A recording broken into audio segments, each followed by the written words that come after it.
pointer le bâton sont ce qui permet de faire changer les entreprises, mais derrière, les designers, eux, ils doivent avoir une posture qui est proactive, c'est-à-dire fournir des outils aux entreprises ou aux organisations qui souhaitent changer pour leur fournir soit des méthodes, soit des exemples concrets de comment est-ce que ça peut se faire. Et donc, il y a un accompagnement à faire des organisations qui vont vers le changement. Évaluer l'influence des designers dans les politiques publiques, aujourd'hui, ça me paraît très compliqué, parce que pour ça, il faut déjà savoir ce qu'on mesure, et puis il faut des métriques.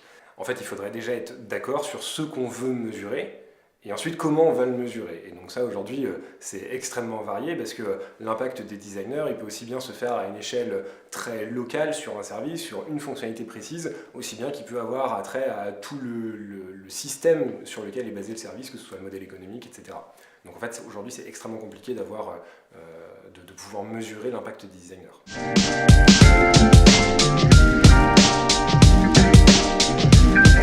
La question de la diffusion des données personnelles en dehors du cadre dans lequel on les utilise, ça se fait souvent soit parce que le service a un modèle économique qui est basé sur ce qu'on appelle l'économie de l'attention, et donc quand c'est gratuit, c'est vous le produit, donc en fait on a de la publicité, on a de la vente de données personnelles, et donc on a besoin des données personnelles dans ce cadre-là.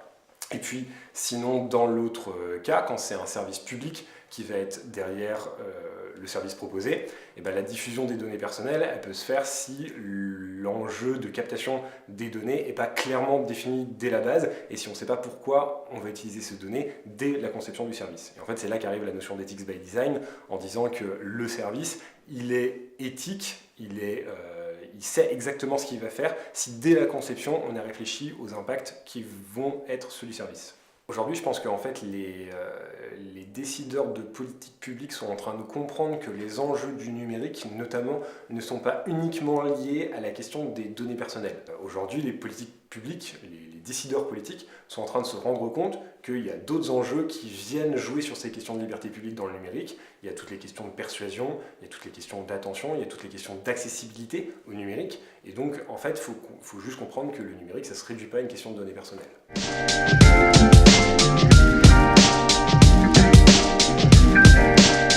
En fait, c'est cette question de la dématérialisation qui va laisser des publics à côté. C'est une des grosses problématiques du numérique. Et en fait, c'est ce qui nous fait beaucoup dire que le numérique, c'est pas la solution à tout. Sur la question de la ruralité, il y a énormément de designers qui parfois ne prennent pas du tout le nom de designer, qui lancent des initiatives qu'on appelle souvent des tiers-lieux. Et donc les tiers-lieux, il y en a un grand nombre en France aujourd'hui qui se développent. On pourrait citer l'exemple de l'Ermitage, qui me semble est dans l'Oise, et qui développe un tiers-lieu qui va être un domaine sur lequel ils vont amener, donc, en ruralité, des innovations numériques, de la co-construction d'outils, de savoir, et finalement remettre de la vie au sein de la ruralité, en partie grâce à du numérique, mais pas seulement. Et c'est ça qui est aussi tout l'intérêt, c'est que ce ne soit pas que du numérique.